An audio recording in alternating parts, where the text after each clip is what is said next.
Today we're going to look at covering your soil. It's late October in New York. We're in hardiness zone 6 and we expect frost this weekend.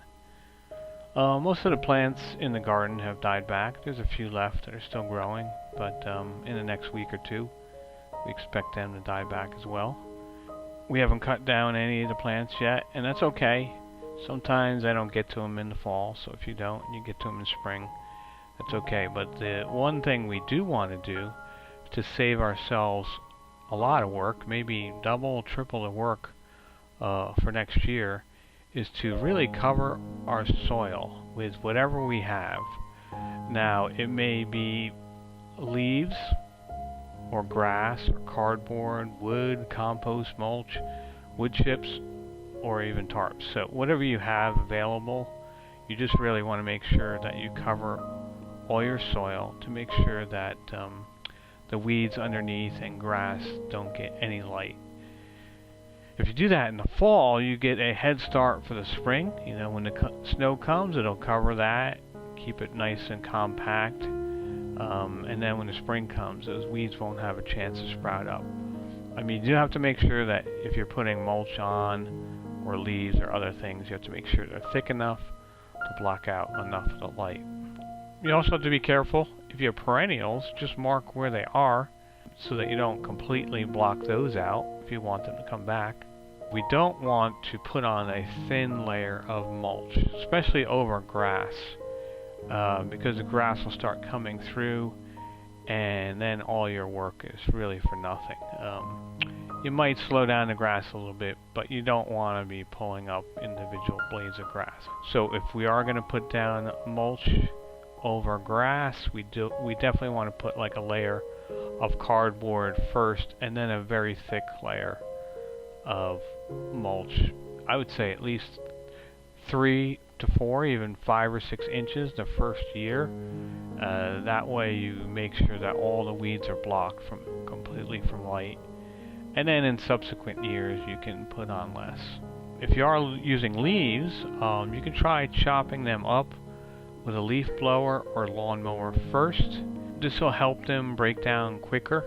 It may not break down immediately, but even if you put that over the top of your garden like I have here, you'll see underneath every inch you go down, it's further and further looking like soil. Now you can even put down, if you have a compost pile and you have finished compost, yeah, that would be great. Put like 2 or 3 inches at least there over cardboard to block things. That would be a good start. If you don't have finished compost and it's halfway, that can be okay as well. It really depends on what you put in your compost. So I don't put weeds, I don't put seeds, and I don't put any disease. If you really know what you're doing and you can get up to a high enough temperature over a long enough period of time, and you can get all the layers, the outer and inner parts of the compost pile all completely decomposed and broken down, then you can almost put anything in it. But just to be safe, I don't put any seeds or like weeds or seeds in there unless I know the weeds are just gonna die. Definitely don't put the tough ones in there. And I don't put any disease no matter what, just so it doesn't come back. I don't want to take that chance. If you do apply green grass clippings, make sure that you start out in small layers.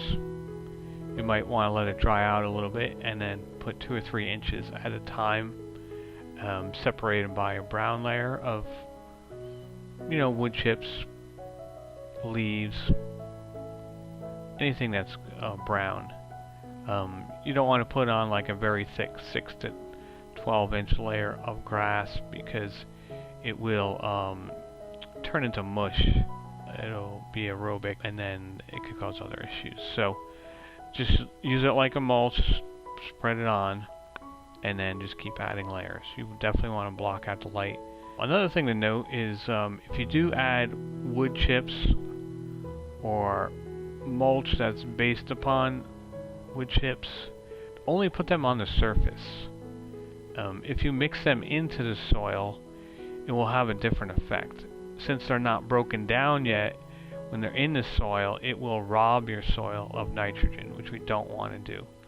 But if it's just on the surface, it'll actually act as like a layer to keep your moisture in your soil, so it'll help, especially on hot summer days. The part that's in contact with the soil, the bugs and worms that are underneath will gradually break down wood chips that are touching the surface. And then you can pile them up as high as you like. You know, some people have gone as high as a foot. If you have that many wood chips, that's great, because then you can block out all the weeds, or 99% of them. You can never get to 100%, but most. Another thing you can do is build up layers. So with whatever you have, say you're planting a garden for next year, make it into a rectangle, then you can apply a lasagna layer over it. So you would start out with a layer of cardboard, and then on top of that you can put grass clippings, leaves, mulch, wood chips, even some table scraps. I wouldn't go overdo it with table scraps, but you can put some in there. Straw, but you got to make sure you know where it came from, so it doesn't have any pesticides or herbicides in it. I would not add hay, and the reason for that is hay is going to have a lot of seeds, and we don't want to add seeds into our soil. Okay, the purpose of putting the lasagna layer is to block out all the weeds underneath. This is a good approach to use because if you don't have a lot of time all at once, or you can't do many hours of work at once, you can start out with a small layer, put down a few pieces of cardboard, wet it, put something on top of it, and then you do a little bit of section at a time and just build that up. Key point here is we definitely want to make sure that the grass is blocked before the snow comes. So there you go, you can start building a lasagna layer gradually. This is where it saves you time. If you do have to weed all that out, it's very difficult. I mean, those weeds get rooted in, and you've got to use a lot of energy and force to get them out. So just by covering soil with 3 to 4 inches of something to block it, that makes your life easier. So there you go. Try it out, and God bless.